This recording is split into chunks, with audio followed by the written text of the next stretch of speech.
Hi guys, I'm Shmi and today I'm at the Rockingham Motor Speedway with American race car experience and I'm going to get an opportunity to drive a NASCAR. So we're going to have a briefing, then we're going to take a look around the car, talk a little bit about it, what this is and how it all works before I jump in the passenger seat for a couple of hot laps at 175 miles an hour, 3 inches from a wall. That's pretty crazy. Then it's going to be my turn to get behind the wheel. So let's head in, we'll go for the little briefing, then we'll come out and take a look around this car, which is a pretty special one itself, Brian Vickers' Red Bull racing car, and we'll show a little bit more about it. Here are the cars in the pit lane. These are the ones we are going to be driving today, and naturally I'm all suited and booted in my nice custom race gear as well, getting a pretty good workout at the moment.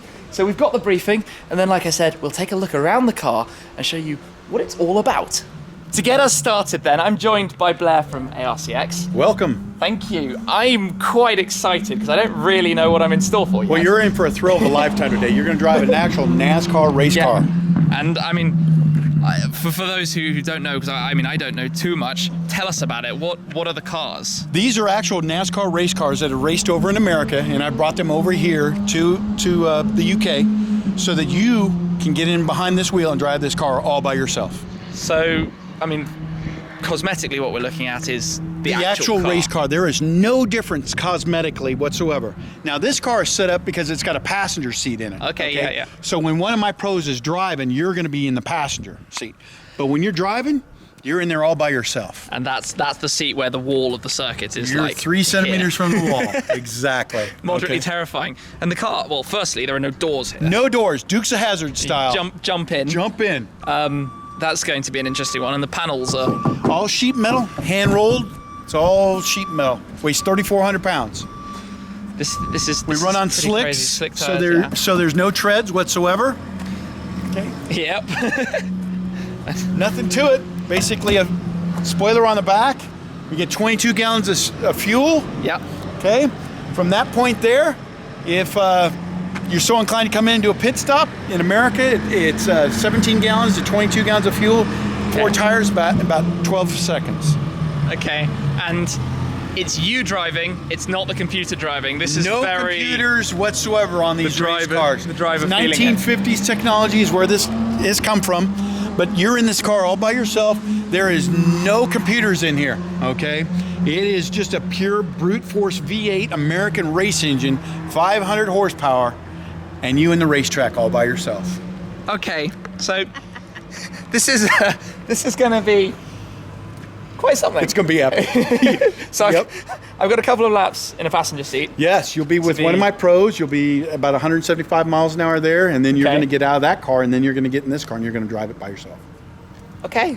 Good times ahead. Look forward to it. Oh, right. Yes, absolutely. Thank you very much. You're welcome.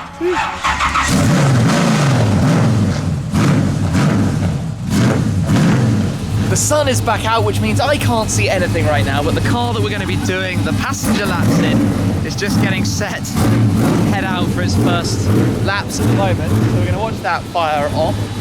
I'm going to be, when I'm going, having an earpiece in my ear with somebody up in the stands telling us everything.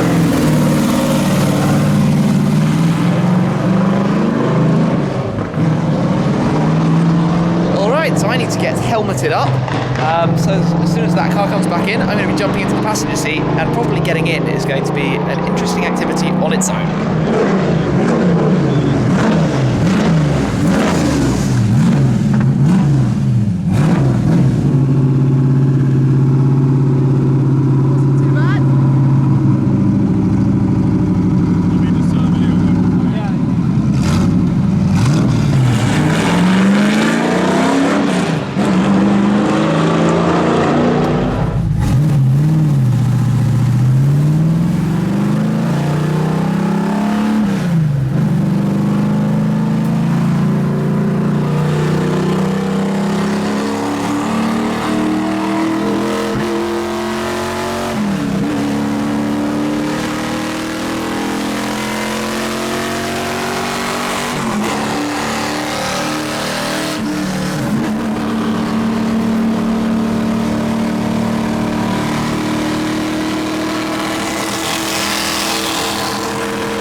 That is so loud. Time to unclip.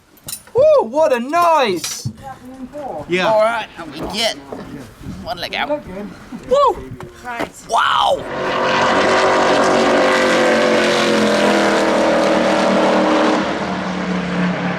Hot laps down. Now I'm going to be driving in this car, so it's time to jump in and get set up. This one has a tighter window. Oh yeah.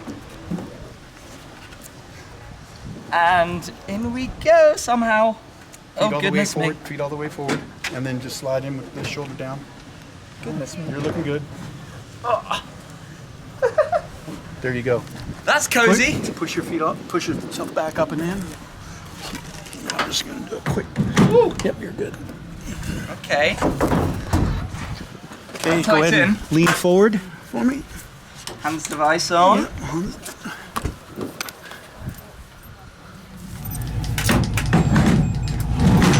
Okay, good to go. Feel comfortable, clutch in.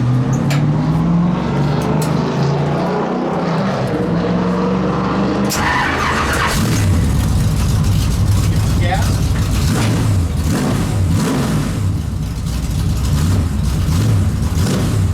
Okay then.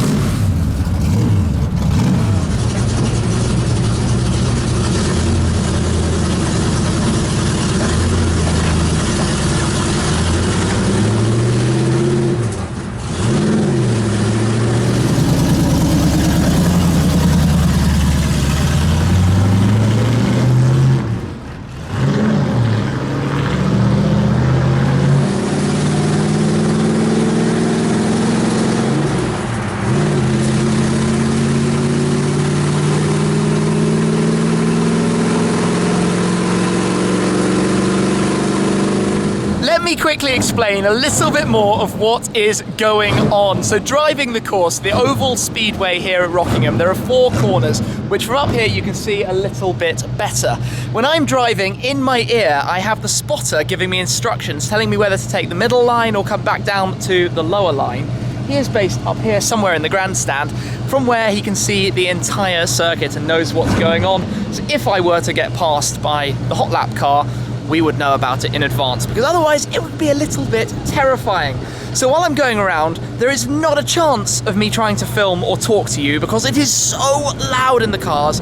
When you go anywhere near the wall, the concrete wall, it gets even louder.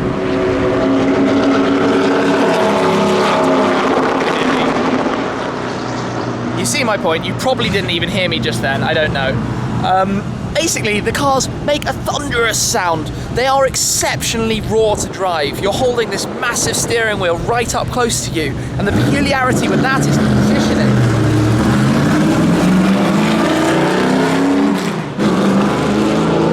Another hot lap. So the positioning of the wheel is done because they're only used for oval racing. So if you think about it, when you're going down the straight, your hands are at 10 o'clock and 4 o'clock. They're kind of holding the wheel as if you're on a corner. Then when you hit the corner, the sort of straight position is somewhere in the middle. A little bit unusual, but kind of take a little bit of logic and thinking about it, and you get the hang of it pretty easily. They're very tricky cars to get in and out of, as you see. But the sound. And for raw experience of driving, well, you're watching me do it. Let's get back in the car and finish off my laps, getting up towards the top speed. When you hear the rev limiter being hit, that's 155 miles an hour, the speed the cars are limited to here. It's quite impressive though, isn't it, how you can get there? We'll be back in the car in a sec.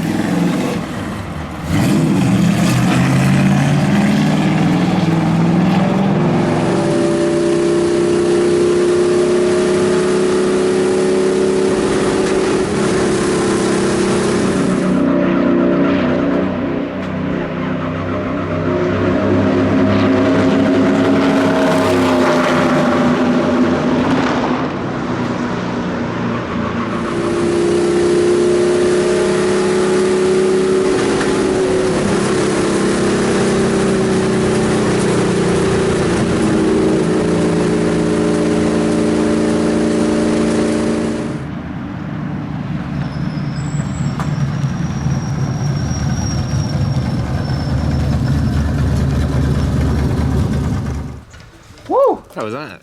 That was pretty crazy. So if I drop the net down, it's so loud and you're so involved in what's going on. It's old school. Awesome. Right, let me get out and then we'll follow on. Now for the very ungraceful task of exiting this car, and it was tight enough getting in. Okay, let's do this. Actually, this could be a bit easier to get out than it was. Oh, that wasn't too bad.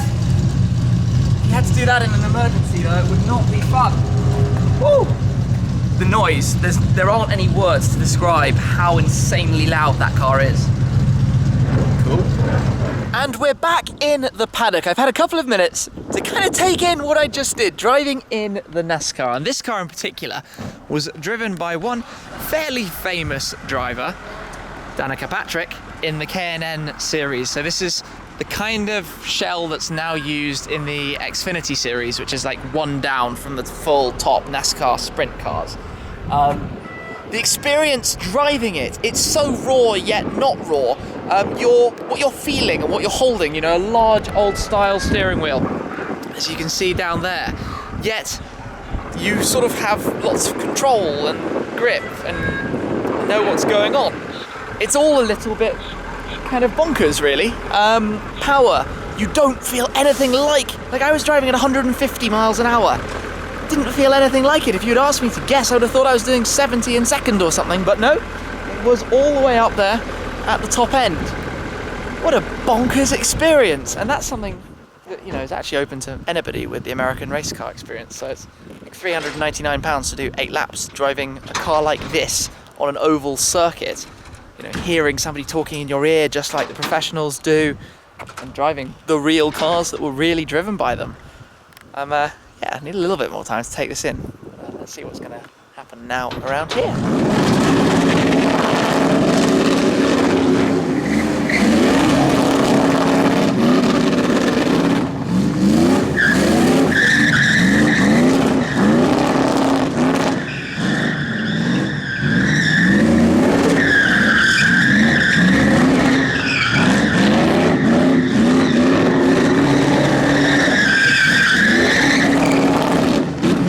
Was a pretty fun way to end what has been a very, very exciting day. I didn't think I'd ever get to drive a NASCAR, and now I have, and it was completely different to anything else ever. It's been a recent period of doing some interesting stuff. My first open single-seater, some drift cars, GT3 cars, and now NASCARs, all completely different and very different sort of, I guess, things to comment about them. But this has certainly been, I guess, perhaps the experience I knew the least about before now. But now, having had the opportunity, something I would love to do again and get more opportunity to sort of push the cars and see what it's all about. They also offer a much bigger package, so I might have to look into coming back and having some fun with that. But yeah, driven a NASCAR, another thing to check off, and a bit of a different piece of content for you guys. I know there are loads of American audience out there, one of my biggest sort of countries of people watching who know exactly what's going on. But probably everyone else does not know so much about what these cars are. Raw, back to basics, motorsport racing, feeling the car with your bum. And an awful lot of fun as well. So I hope you've enjoyed coming along for that experience with me, seeing a little bit, a small touch of what it's all about. Thank you very much for watching. I will catch up with you again very, very soon. He says there's another car just comes casually by. Some testing that's going on here. Thanks guys. Cheers.